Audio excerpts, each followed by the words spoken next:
Praneeth group వారి group park Spanish model triplex Vilas Dundigal Gagillapur. మరిన్ని వివరాలకి ఈ కింద నంబర్ని సంప్రదించండి. పహల్గాం దాడి అనంతరం భారత్ పాక్ మధ్య యుద్ధ వాతావరణం నెలకొంది.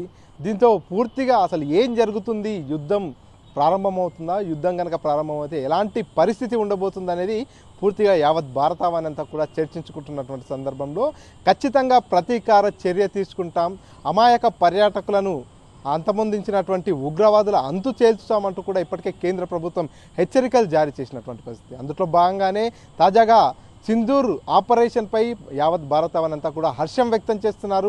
ఇది ఖచ్చితంగా ప్రతిఘటించాల్సిన సమయం, ఈ ఘటనను మేమంతా కూడా సమర్థిస్తున్నామని చెప్పుకొస్తున్నటువంటి పరిస్థితి. మరోపక్క ఈరోజు మాక్ డ్రిల్ కూడా నిర్వహిస్తున్నారు. యుద్ధం ప్రారంభమయ్యేటటువంటి అవకాశం ఉన్నటువంటి నేపథ్యంలో యావత్ భారతీయులంతా కూడా సన్నద్ధంగా ఉండాలి. ఒకవేళ యుద్ధం కనుక ప్రారంభమైతే ఎలా ముందుకెళ్లాలనేటటువంటి దానిపై మాక్ డ్రిల్ కూడా నిర్వహిస్తున్నట్టు కేంద్రం చెప్పుకొస్తున్నటువంటి పరిస్థితి. ఈ అంశాలపై మాట్లాడదాం. ప్రస్తుతం మనతో పాటు మహబూబ్నగర్ స్థానిక ప్రజలు ఉన్నారు, వారితో మాట్లాడదాం.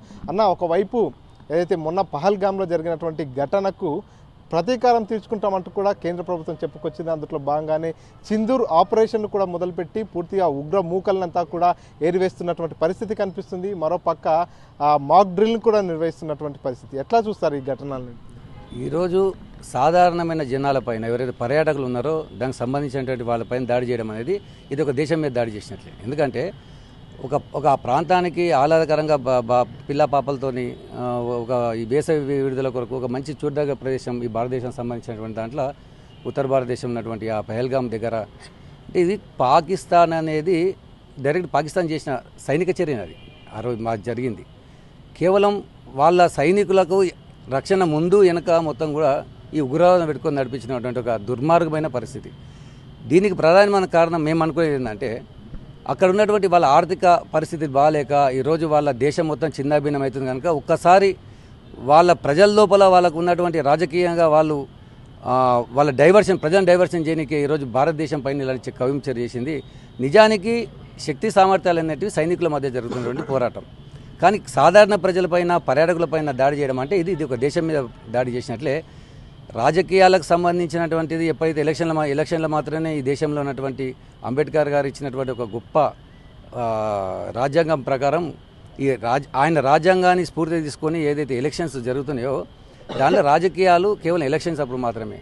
కానీ ఇక్కడ భారతీయులందరూ కూడా సమయం వచ్చినప్పుడు అందరూ సమయం ఆసన్నమైనప్పుడు అందరూ ఒకటైతారు. ఖచ్చితంగా భారతదేశం తీసుకునేటటువంటి ఏ చర్య కానీ ఇక్కడ ఉన్నటువంటి పౌరులందరూ పూర్తి సంఘీభావం చెప్తారు. ఎందుకంటే వాడు ఒక బాంబు వేస్తే ఈరోజు కులాలు ఉండవు, మతాలు ఉండవు, వర్గాలు ఉండవు. వాడు బాంబు వేస్తే బాంబుకి ఏం తెలుసు? ప్రతి ఒక్కరు చిన్న పెద్ద ముసలి అందరూ ఎవరికన్నా చనిపోతారు. దాంతోపాటు దాని ఎఫెక్టు రాబోయే తరాలు కూడా ఉంటుంది. అంటే ఒక బాంబు వేస్తే ప్రత్యక్షం చనిపోయేది, దాని ఎఫెక్ట్ ఉంటుంది. కనుక ఇట్లాంటి కవ్వింపు చర్యలు చేస్తున్నారు. ఈరోజు భారతదేశంతో వాళ్ళు యుద్ధం చేయడానికి పాకిస్తాన్ నిర్ణయించుకుంది. కనుక ఒకవేళ యుద్ధం అనేది జరిగే అవకాశం ఉంటే కూడా యుద్ధం కూడా చేస్తే కూడా ఏదో తాడుపీడ తేలిందని ప్రజలు అనుకుంటారు. ఎందుకంటే ఎన్నేళ్ళు ఇక ఈ పాకిస్తాన్తో ప్రతి సందర్భంలో ఏదైతే రాష్ట్రకి ఏమైందంటే ఈ దేశంలో రాజకీయ స్లోగన్లు కూడా అయిపోయినాయి. ఏమంటే పాకిస్తాన్, ఇండియా, పాకిస్తాన్, ఇది క్లియర్గా ఏదో ఒకటి శాంతి చర్చలు అని చెప్పి గతంలో భారతదేశం అనేది నిజంగా కూడా శాంతికామక దేశం. ఈ దేశం ఎప్పుడు కూడా ఎవరిపైన యుద్ధం చేయదు. యుద్ధాలు జరుగుతుంటే కూడా తటస్థంగా ఉండే పరిస్థితి. కానీ ఈ దేశం పైన మీద దాడి చేసే పరిస్థితి వచ్చింది కనుక ఖచ్చితంగా భారతదేశ ప్రభుత్వం తీసుకునే ఏ నిర్ణయాన్నైనా ఇక్కడ ఉన్న ప్రజలు కూడా పూర్తి స్థాయిలో సంఘీభావం చెప్తారు. కానీ మేము అనుకునేది ఏంటంటే ఇప్పటికిప్పుడు పాకిస్తాన్ అనే దేశం పైన దాడి చేయకుండా ఏదైతే ఉగ్రవాద సంస్థలు ఉన్నాయో, వాళ్ళ ఉగ్రవాద శిబిరాలు ఉన్నాయో వాళ్ళందరినీ ఎక్కడికక్కడ మట్టు పెట్టాలి. నిజానికి పాకిస్తాన్ అనే దానికి ఒక తెలివి ఉంటే వాళ్ళు ఒకవేళ ఈ జనరేషన్ వాళ్ళు బతుకుతుంటే వాళ్ళే ముందుగా సైనికుల చర్య జరిపి అక్కడ ఉన్నటువంటి ఉగ్రవాదం వాళ్ళే తోదముట్టించా. కానీ వాళ్ళకి అవకాశం లేనట్లుంది కనుక భారతదేశమే ఆ కార్యక్రమాన్ని చేపట్టాలి. అవసరమైతే సైనికులు అంటే నాకు తెలిసినంతవరకు అయితే సాధారణమైన ప్రజలు కూడా యుద్ధంలో పాల్గొనేంత అవకాశం లేకపోతే, ఎందుకంటే 140 కోట్ల జనాభా ఉన్నారు కనుక సైనికులు సరిపోతారు. లేదంటే కూడా ప్రజలు కూడా సిద్ధంగా ఉంటారు. మీరు చెప్పండి. పహల్గామ్లో చూసాం, అక్కడ తన భర్త చనిపోయినప్పుడు అక్కడ మహిళ కన్నీటి గాథనంతా కూడా చూసాము. ఆ సందర్భంలో కూడా ఎవరైతే ఆ ముష్కర్లంతా కూడా నన్ను కూడా చంపేయండి అంటే లేదు, నీ ఏడుపు ప్రధాని మోడీ చూడాలి అనేటటువంటి ఒక హెచ్చరికను జారీ చేసి వెళ్ళినటువంటి పరిస్థితి. ఇప్పుడు ఆ ఘటనను నేపథ్యం చేసుకుని సోషల్ మీడియాలో అంతా కూడా మన ఇండియా ఆడపడుచు సింధూరాన్ని చెరగొడితే సింధూర్ ఆపరేషన్ బదులిచ్చింది అనేటటువంటి ఒక ఇదంతా కూడా సోషల్ మీడియాలో వైరల్ అవుతుంది. ఏం చెప్తారు? భారత్ మాతాకి జై. ఈరోజు యావత్ భారతదేశం అంతా రాత్రి నిద్రపోయి లేచేసరికి ఆపరేషన్ సింధూర్ అనే ఒక పేరు మీద ఈరోజు భారత ప్రభుత్వం ఇండియన్ ఆర్మీ ఒక పెద్ద ఆపరేషన్ నిర్వహించింది. ఉదయం 1:05 ఆపరేషన్ మొదలైతే 1:30 వరకు ఆపరేషన్ దాదాపు 23 నిమిషాలు కొనసాగింది. ఈ దాడి దేనికి అనేది మనం గతంలో వివరాలకు వెళ్తే గత నెల ఏప్రిల్ 23 రోజున జమ్మూ కాశ్మీర్లోని పర్యాటక ప్రాంతమైన పెహల్గాంలో పాకిస్తాన్ ఉగ్రవాదులు మన దేశంలోకి అక్రమంగా చొరబడి టూరిస్ట్ ప్లేస్ని ఎంచుకొని టార్గెట్ చేసి అక్కడ ఒక వర్గానికి ఒక మతానికి సంబంధించిన వాళ్ళనే టార్గెట్ చేసుకొని ఈరోజు మీరు హిందువుల ముస్లింల వేరు కండి, హిందువులంతా ఒక సైడ్ ముస్లింలంతా ఒక సైడ్, ముస్లింలను అయితే వదిలేసి హిందువులు అయితే టార్గెట్ చేసి ఈరోజు విచక్షణ రహితంగా ఒక నిరాయుధులు ఒక సామాన్య ప్రజలు ఈరోజు కుటుంబాలతోన భార్య పిల్లలతోన కొత్తగా పెళ్ళైన వాళ్ళు పిల్లలతోన వెళ్ళిన వాళ్ళు ముసలోళ్ళు అందరూ కూడా ఒక ఆహ్లాదకరమైన వాతావరణానికి ఈరోజు అక్కడికి వెళితే వాళ్ళ చేతిలో ఏం ఆయుధాలు లేవే, వాళ్ళు ఎవరిని చంపేయడానికి పోలేదే. ఒక ప్రశాంతమైన వాతావరణంలో ఈరోజు మీరు మీ చేతిలో ఈరోజు పాకిస్తాన్ మీ చేతిలో పెట్టి పంపించిన తుపాకులు ఉన్నాయని ఈరోజు విచక్షణరహితంగా కార్పులు జరిపి 26 మంది ప్రాణాలను ఈరోజు పొట్టన పెట్టుకున్నారు ఒక మత ప్రాతిపదికన. అసలు ఉగ్రవాదానికి మతం లేదని ప్రతి ఒక్కరు లెక్చర్లు ఇచ్చేటోళ్ళే, కానీ మన వాళ్ళు మతాన్ని అడిగి ఈరోజు చంపారు కదా. మీరు ముస్లిమ్సా హిందువులు అని చెప్పి ఈరోజు టార్గెట్ చేసి చంపారు కదా. 26 మందిని అమాయకులను ఈరోజు పొట్టన పెట్టుకున్నారు మీరు ఏప్రిల్ 23 రోజు. ఆ రోజు పొట్టన పెట్టుకొని అక్కడ ఉన్న వాళ్ళ భార్యలు పిల్లలు అందరూ మా వాళ్ళని చంపకండి, మా నాన్నని చంపకండి, నా భర్తని చంపకండి అంటే మీరు హిందువులు మీ కష్టంగా మేము చంపుతాం, మీ పొయ్యి మీ దేశ ప్రధాని మోడీకి చెప్పుకోండి అని చెప్పి ఆ రోజు సవాల్ పిలిచి ఆ రోజు చంపేసి పోయిర్రు. ఆ రోజు నుంచి నా భారతదేశ ప్రజలందరూ బాధపడని క్షణం లేదు, బాధపడని రోజు లేదు. ప్రతిరోజు ఉదయం లేస్తే రాత్రి పడుకునేదాకా ఖచ్చితంగా పహల్గాంలో జరిగిన దాడి యావత్ దేశం మీద జరిగిన దాడి, యావత్ ప్రజానీకం మీద జరిగిన దాడి, ఇది భారతదేశం యొక్క భౌగోళికం మీద కాదు, ఈ దేశం యొక్క ఆత్మ మీద జరిగిన దాడి. దీనికి ఖచ్చితంగా గట్టి బదులియాలి ఈరోజు కేంద్ర ప్రభుత్వం అని చెప్పి ప్రతి ఒక్క భారతీయుడు కోరుకున్నాడు నాతో సహా. ఇన్ని రోజులు కూడా అదే ప్లానింగ్ మీద ఈరోజు భారత ప్రభుత్వం కానీ ఇండియన్ ఆర్మీ కానీ మన భారతదేశ ప్రధాని మోదీ గారు కానీ ఎన్నో చర్చలు జరిపినారు ప్రతిపక్షాలతోన, తర్వాత వివిధ ఆర్మీ అధికారులతోన, తర్వాత ఫారెన్ వాళ్ళతోన, విదేశాంగ మంత్రులతోన, ప్రతి ఒక్కరితోన అన్ని మీటింగ్లు జరిపి వాళ్ళు ఒక క్లారిటీకి వచ్చినాక ఈరోజు ఆపరేషన్ సింధూర్ అనే పేర్లోనే ఉంది. ఆపరేషన్ సింధూర్ అనే పేర్లను సింధూర్ అంటే సింధూరం అంటే ఒక హిందుత్వానికి ప్రతీక, ఒక ఆడదానికి ఒక పసుపు కుంకుమలు అనేటివి తన జీవితంలో ఎంతో ముఖ్యమైన, అది మన సంస్కృతి సాంప్రదాయాలు సనాతన హిందూ ధర్మంలోనే ఆ సింధూరానికి ఒక విశిష్టత ఉంది. ఈరోజు మీరు అక్రమంగా చొరపడి నా ఇంటి ఆడపిల్లల సింధూరాన్ని అంటే నుదిట్టన బొట్టుని ఈరోజు వాళ్ళ భర్తలని తండ్రులని తమ్ముళ్ళని చంపేసి ఈరోజు వాళ్ళ బొట్టుని దూరం చేశారు కదా. దానికి ప్రతీకారంగానే ఈరోజు మీ దేశం మీద దాడి చేస్తామని చెప్పి ఆపరేషన్ సింధూర్ అని పేరు తీసుకొని ఈరోజు 23 నిమిషాల్లో ఉదయం 1:05 నుంచి 30 వరకు దాడి చేసి మళ్ళీ ఎవరు అక్కడ పాకిస్తాన్ ప్రజల మీద కాదు దాడి చేసింది, 9 ఉగ్రవాద స్థావరాల మీద ఈరోజు టార్గెట్ చేసి దాడి చేసింది. దాదాపు భారత ఎల్ఓసి నుంచి 8 కిలోమీటర్లు తీసుకుని 100 కిలోమీటర్ల రేడియస్లో ఈరోజు పాకిస్తాన్ మీద బాంబులు వేయడం జరిగింది.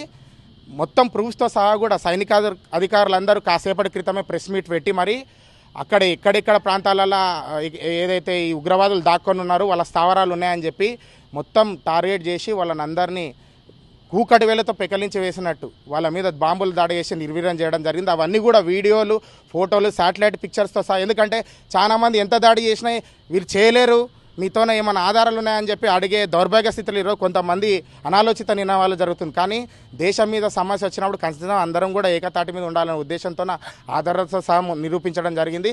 కాసేపటి క్రితమే మన భారత ఆర్మీ చీఫ్ అయిన త్రివిధ దళాధిపతి ఒక ట్వీట్ చేయడం జరిగింది, పిక్చర్ అభి బాకీ హే అని. అంటే దాని అర్థం ఏంటంటే ఈరోజు ఏదో 23 నిమిషాల్లో 9 స్థావరాల మీద దాడి చేసి దాదాపు 365 నుంచి 600 మంది ఉగ్రవాదులను మట్టుపెట్టేది కాదు. ప్రపంచ దేశాల ముందర ఈరోజు ఉగ్రవాదులు ఉన్నారని చెప్పి ఈరోజు తేటతెల్లం దేశ విధంగా ఈ దాడులు జరిగినాయి. 600 మందితో ఇది ఆగేది కాదు. భారతదేశ సమగ్రత మీద భారతదేశం జోలికి వచ్చిన, ప్రజల జోలికి వచ్చిన, ఈ మట్టి జోలికి వచ్చిన, ఈ భూమి జోలికి వచ్చిన ఖచ్చితంగా గట్టిగా బదిలిస్తుంది భారత ప్రభుత్వం కానీ మన ఇండియన్ ఆర్మీ కానీ. మీకు కుక్క కాటుకు చెప్పు దెబ్బ కాదు, అసలు మీకు చెప్పు తీసుకొని ఈరోజు మళ్ళీ జీవితంలో భారతదేశం వైపు చూడకుండా ఈరోజు గట్టి సమాధానం చెప్పింది. మేమందరం ఒక భారతీయ ప్రజలుగా సంతోషిస్తున్నాం. రాబోయే రోజుల్లో కూడా మీకు గట్టి బుద్ధి సమాధానం ఈ భారత ప్రభుత్వం మా ఇండియన్ ఆర్మీ చెప్తుంది అని చెప్పి ఈ సందర్భంగా కోరుకుంటూ భారత్ మాతాకి జై. మీరు చెప్పండి, ఒకవైపు పాకిస్తాన్ అంతా కూడా యుద్ధానికి కాలు దూవుతున్నటువంటి పరిస్థితి, యుద్ధానికి సిద్ధమవుతున్నటువంటి నేపథ్యంలో ఇండియన్ ఆర్మీ కావచ్చు, ఇండియన్ సెంట్రల్ గవర్నమెంట్ కూడా అంతే దూకుడుగా ముందుకెళ్తూ ఆపరేషన్ సింధూర్కు పూర్తిగా తెరలేపడం జరిగింది. అక్కడ పూర్తిగా ఉగ్రవాద స్థావరాలన్నింటినీ కూడా వరుస పెట్టి కూడా పూర్తిగా పేల్చేసినటువంటి పరిస్థితి. ఏం చెప్తారు ఈ ఘటనపై? ఓవైపు పాకిస్తాన్ తన శక్తి లేకున్నా మేకపోతు గాంభీర్యం ప్రదర్శిస్తూ భారత్ మీద మేము యుద్ధం చేస్తాం, సింధు నదీ జలాలు ఆపేస్తే మేము ఆ డ్యామును పేల్చేస్తాం, లేదంటే భారతదేశంలో ఉన్నటువంటి సింధు నదిలో భారతీయుల రక్తం భారతది నీరు కాదు అని ఇటువంటి పిచ్చి పిచ్చి మాటలు, ఓవైపు ఇట్లా పిచ్చి పిచ్చి మాటలు మాట్లాడుతూనే ఇంకోవైపు పాకు అధికారి ఎవరైతున్నారో ఆయన కుటుంబంతో సహా పారిపోయిన పరిస్థితి ఉన్నది. లేదు ఆయన ఇక్కడనే ఉన్నాడు అని ఆయన పాత ఫోటోలు చూపించుకొని, అంటే ఆ పాకిస్తాన్ యొక్క పరిస్థితి ఎట్లుందంటే మా కమాండర్ ఈయనే ఉన్నాడు, మా పాక్ కమాండర్ ఈయనే ఉన్నాడు, ఆయన ఏం పారిపోలేదని వాళ్ళంతకు వాళ్ళే చెప్పుకునే పరిస్థితిలో ఉన్నారు. అదేవిధంగా పాక్ అధికారులు కూడా ఈ భారత్తో యుద్ధం రాకుండా ఆ దేవుడే ఆపాలి అని దేవుణ్ణి మొక్కినటువంటి పరిస్థితులు మనం అందరం చూసాం.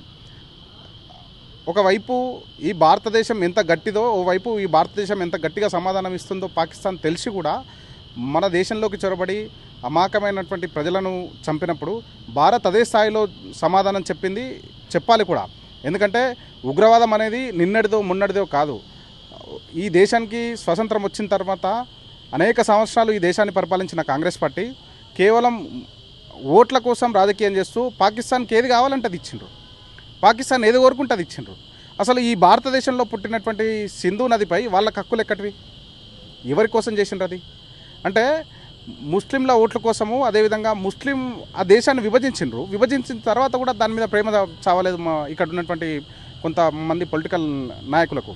ఇప్పటికైనా ఈ దేశంలో ఉన్నటువంటి మీ రాజకీయ నాయకులు అందరూ ఈ సమయంలోనైనా ఏకతాటిపై వచ్చి భారత్ వైపు నిలబడాలని నేను అప్పీల్ చేస్తా ఉన్నా. అదేవిధంగా ఈ ఆపరేషన్ సింధూర్ను కంటిన్యూ చేసి పాకిస్తాన్లో ఉన్నటువంటి ఉగ్రవాదులను పూర్తిగా నిర్వీర్యం చేయాలని చెప్పి మేము డిమాండ్ చేస్తూ ఉన్నాం. ఎందుకంటే ఓవైపు పాకిస్తాన్ ఒంటరైంది. అమెరికా అధ్యక్షుడు కూడా స్వయంగా పాకిస్తాన్ భారత్ మీద దాడి చేస్తే నేను చూస్తూ ఊరుకోననే చెప్పినటువంటి సందర్భం మనం అందరం చూసాం. ఓవైపు రష్యా మన వైపు నిలబడ్డది, అనేక దేశాలు భారత్కు సపోర్ట్గా నిలబడ్డాయి. ఇటువంటి సమయంలోనే పాకిస్తాన్ను ఏకాకిని చేసి ఒంటరిని చేసి ఉగ్రవాదాన్ని నిర్మూలిస్తే తప్ప దాని కారణంగా అనేక దేశాలు సఫర్ అవుతూ ఉన్నాయి. ఇండియా లాంటి పెద్ద దేశము, మనము పెద్ద సైనిక దేశము, డిఫెన్స్ మీద ఈ 10 సంవత్సరాల్లో మనం అనేకమైనటువంటి సఫిషియెంట్ బడ్జెట్ను డిఫెన్స్కు కేటాయిస్తూ వస్తూ ఉన్నాం. కాబట్టి ఇప్పుడు కూడా భారతదేశం ఏం కోరుకుంటుందంటే మరోసారి ఇటువంటి సంఘటనలు పునరావృతం కావద్దు. ఇక్కడ పాకిస్తాను ఉగ్రవాదుల దాడి కారణంగా ఇక్కడ ఏ సైనికుడు కానీ ఏ సామాన్య ప్రజలు కానీ చనిపోవద్దని చెప్పి ఇక్కడ ప్రజలు కోరుకుంటా ఉన్నారు. దాన్ని కేంద్ర ప్రభుత్వం దానికి పూర్తిగా న్యాయం చేయాలని చెప్పి నేను డిమాండ్ చేస్తా ఉన్నా. అదేవిధంగా ఇదే సమయంలో ఈ రాష్ట్ర ప్రభుత్వానికి కూడా నేను ఒక సూచన చేయదలుచుకున్నా. బంగ్లాదేశ్ అక్రమ చొరబాట్లు, పాకిస్తాన్ అక్రమ చొరబాట్లు ఈ తెలంగాణ రాష్ట్రంలో అనేక మంది ఉన్నారు. ఇక్కడ 100లకు పైగా ఆధార్ కార్డులు, పాస్పోర్ట్లు తీసుకొని ఇక్కడ ఉంటున్న పరిస్థితి. మొన్న నిజామాబాద్ ఎంపీ అరవింద్ గారు 48 పాస్పోర్ట్లు ఒకే ఇంటి మీద నేను గుర్తించినని చెప్పడం జరిగింది. అదేవిధంగా జడ్చలలో ఒక 4 బంగ్లాదేశ్కు సంబంధించిన వ్యక్తులను అరెస్ట్ చేయడం జరిగింది. మొన్న మనం చూసుకున్న పిస్తా హౌస్ దగ్గర ఒక చిన్న పాప మీద ఒక బంగ్లాదేశ్కు సంబంధించిన వ్యక్తి అఘాయిత్యానికి పాల్పడ్డ సంఘటన మనం అందరం చూస్తూ ఉన్నాం. ఒక్క పటాన్ చెరువు పరిధిలోనే 1000 మందికి పైగా బంగ్లాదేశీయులు ఉన్నట్టు ఎంపీ రఘునందన్ రావు గారు కంప్లైంట్ చేశారు. మొన్న మెదక్ పార్లమెంట్ పరిధిలోనే ఒక మదర్సాకు చెందినటువంటి వ్యక్తులు 7 ఏళ్లలోపు పిల్లలు, 10 ఏళ్లలోపు పిల్లలు శివాలయం మీద దాడి చేసి శివాలయం విగ్రహాన్ని ధ్వంసం చేసిన సంఘటన ఈ రాష్ట్రంలో జరిగింది. అంటే ఈ పరిస్థితుల్లోనే ఈ రాష్ట్రంలో ఒక స్పెషల్ డ్రైవ్ నిర్వహించి ఈ రాష్ట్రంలో ఉన్నటువంటి బంగ్లాదేశ్ అక్రమ చొరబాట్లు, పాకిస్తాన్ అక్రమ చొరబాట్లను వెంటనే ఇక్కడ నుంచి పంపిస్తే తప్ప ఈ రాష్ట్రము సుభిక్షంగా ఉండదు. రాబో రోజుల్లో వీళ్ళు ఒక పెద్ద మాఫియాగా మారి ఇక్కడ పెద్ద అల్లకల్లోలాలు సృష్టించే ప్రయత్నం చేస్తూ ఉన్నారు. కాబట్టి ఈ రాష్ట్ర ప్రభుత్వము వెంటనే చర్యలు తీసుకొని దీన్ని ఆపాలని చెప్పి మేము డిమాండ్ చేస్తూ ఉన్నాం. అదేవిధంగా భారత ప్రభుత్వం చేస్తున్నటువంటి పాకిస్తాన్ మీద చేస్తున్నటువంటి దాడులను మేము పూర్తిగా సమర్థిస్తూ ఉన్నాం. ఒకవేళ యుద్ధం కనుక వస్తే విద్యార్థి పరిషత్ కార్యకర్తలుగా, ఆర్ఎస్ఎస్ కార్యకర్తలుగా మేమందరం వెళ్తాం. ఆ యుద్ధంలో మా వంతు మేము పాత్ర నిర్వహిస్తాం. మీరు చెప్పండి, ఒకవైపు ఇండియన్ ఆర్మీ కావచ్చు, భారత ప్రభుత్వం అంతా కూడా పాకిస్తాన్ ఎత్తులను ఎదుర్కొంటూనే పాకిస్తాన్కు సంబంధించినటువంటి ఉగ్రమూకలందరినీ కూడా ఏరిపారేస్తూనే ఒకవేళ యుద్ధం కనుక సంభవిస్తే అందరూ కూడా సంసిద్ధంగా ఉండాలంటూ కూడా పూర్తిగా మాక్ డ్రిల్ కూడా నిర్వహించేందుకు ఈరోజు సన్నద్ధం అవుతున్నటువంటి పరిస్థితి. ఏం చెప్తారు, యుద్ధం వస్తే ఎలా ఉంటుంది, అసలు ఇండియన్ గవర్నమెంట్ అనేది ఎట్లా ముందుకెళ్లాల్సినటువంటి అవసరం ఇప్పుడు ఉంది? ఖచ్చితంగా ఈరోజు చాలా దురదృష్టకరమైన సంఘటన ఏంటంటే పహల్గామ్లో నిరాయుధమైనటువంటి సామాన్య ప్రజలపైన ఉగ్రవాద దాడి. ఇది ఉగ్రవాద దాడి కాదు, పాక్ సైనికులు చేసిన దాడి ఇది. ఎందుకంటే ఉగ్రవాదాన్ని పెంచి పోషిస్తున్నది పాకిస్తానే కాబట్టి వాళ్ళని ఉగ్రవాదులు అనేందుకు కూడా సమంజసం కాదు. వాళ్ళు పాక్ ఆర్మీకి సంబంధించిన వ్యక్తులే. అటువంటి వ్యక్తులు మన దేశంలో చొరబడి అక్రమంగా మన దేశంలో ఉన్నటువంటి అమాయక ప్రజలపైన నిరాయుధులపైన అధునాతనమైన వెపన్స్ వాడి 26 మందిని చంపడం ఎంత దురదృష్టకరమైన సంఘటన అంటే ఖచ్చితంగా ప్రధాని మోడీ గారు ఖచ్చితంగా దీని అంటే చిన్న చిన్న దెబ్బ కాదు, పాకిస్తాన్కు దెబ్బ కొడితే మళ్ళీ భారతదేశం వైపు కన్నెత్తి చూడడానికి కూడా పాకిస్తాన్ ప్రజలే కాదు, ఆ పేరు భారత్ అనే పేరు పలకడానికి కూడా భయపడే విధంగానే సమాధానం చెప్పాల్సింది. అంటే ఉగ్రవాద శిబిరాల మీద దాడి చేయడం కాదు, అసలు పాకిస్తాన్ సైనికుడు అనేవాడు కూడా కనిపించకుండా ఖచ్చితంగా ఏర్పారాయాల్సిన అవసరం ఉంది. ఎందుకంటే ఉగ్రవాదులు ఒకవైపు అయితే పాకిస్తాన్ సైన్యం ఒకవైపు, వాళ్ళిద్దరు వేరు కాదు, వాళ్ళిద్దరు ఒకటే. పాకిస్తాన్ సైనికులు అనే కంటే పాకిస్తాన్ ఉగ్రవాదులే వాళ్ళు. అంటే మన దేశం నుంచి విడిపోయినప్పుడు సామరస్యంగా వాళ్ళకి కావాల్సినవి తీసుకొని వాళ్ళ దేశం వాళ్ళ బతుకు వాళ్ళు బతకాల్సింది. కానీ స్వతంత్రం తీసుకున్న తర్వాత 70-80 ఏళ్ళ తర్వాత కూడా ఇంకా మన దేశం మీద పడి మన ప్రజలను అన్యాయంగా చంపుతూ వాళ్ళ వాటా వాళ్ళు తీసుకొని బతుకుతూ కూడా ఇంకా మన అభివృద్ధిని చూసి ఓర్వలేక మన ప్రజలపైన దాడులు చేసి మన అమాయక ప్రజలను చంపడం చాలా దురదృష్టకరం.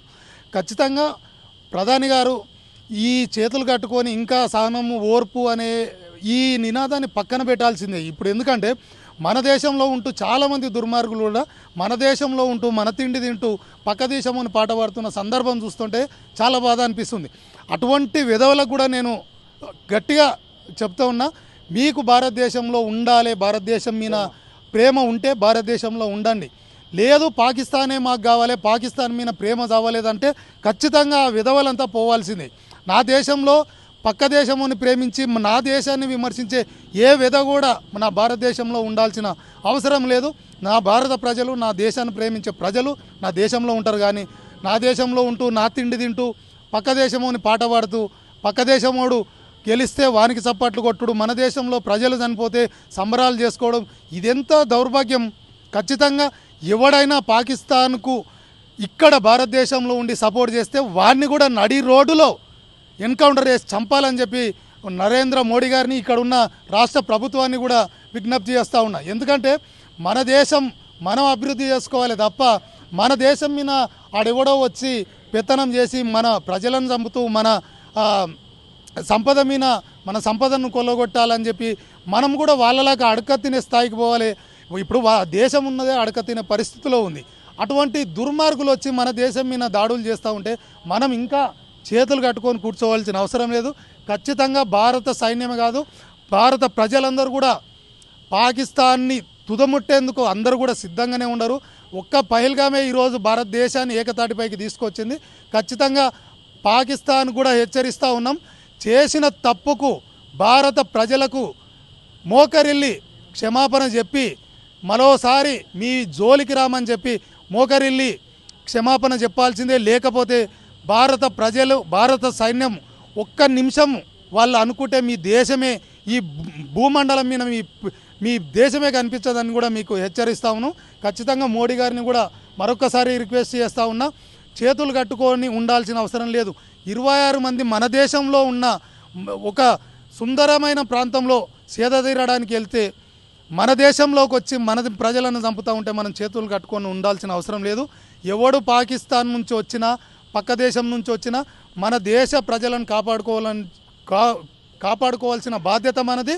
పక్క దేశమోడు మన దేశంలో కాలు పెడితే వాడిని చంపాల్సిన బాధ్యత కూడా మనది. కాబట్టి ఖచ్చితంగా మోడీ గారు చేతులు కట్టుకొని కూర్చోవాల్సిన అవసరం లేదు. యుద్ధం ప్రకటించాల్సిందే, యుద్ధం చేయాల్సిందే. 80 ఏళ్ళ నుంచి ఆ విధవులతో అన్నీ అనుభవిస్తూనే ఉన్నాం, బాధలు పడుతూనే ఉండము.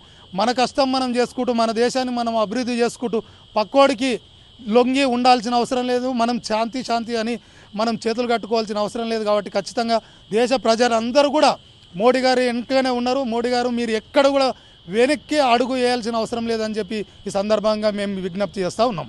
సో ఇది మొత్తంగా మహబూబ్నగర్ ప్రజలంతా కూడా ముక్త కంఠంతో చెప్తున్నారు. ఏదైతే ఇండియన్ ఆర్మీ కావచ్చు, ఇండియన్ గవర్నమెంట్ తీసుకున్నటువంటి నిర్ణయాలను పూర్తి స్థాయిలో మేము మద్దతు తెలుపుతున్నాం. ఎందుకంటే పహల్గామ్లో అమాయక ప్రజలైనటువంటి 26 మందిని పొట్టన పెట్టుకున్నటువంటి ఉగ్ర శిబిరాలపై ఇండియన్ ఆర్మీ వేట కొనసాగుతుంది. కాబట్టి ఖచ్చితంగా రేపు యుద్ధం జరిగినా కూడా ఎదుర్కోవడానికి మేమంతా సిద్ధమే. ఇండియన్ ఆర్మీకి ఏ రకమైనటువంటి సహకారాన్ని అందించడానికైనా సిద్ధమే. ప్రత్యక్షంగా యుద్ధంలో పాల్గొనేందుకు కూడా మేము ముందు వరుసలో ఉంటామంటూ కూడా మహబూబ్నగర్ పట్టణానికి చెందినటువంటి స్థానికులు చెప్తున్నటువంటి పరిస్థితి. కెమెరా పర్సన్ నరసింహరెడ్డితో మణికంఠ, RTV, మహబూబ్నగర్. మరిన్ని వీడియోస్ కోసం ఛానల్ ని సబ్స్క్రైబ్ చేయండి. లేటెస్ట్ అప్డేట్స్ కోసం వాట్సాప్ ఛానల్ ని ఫాలో అవ్వండి. అండ్ లింక్ డిస్క్రిప్షన్ లో ఉంది.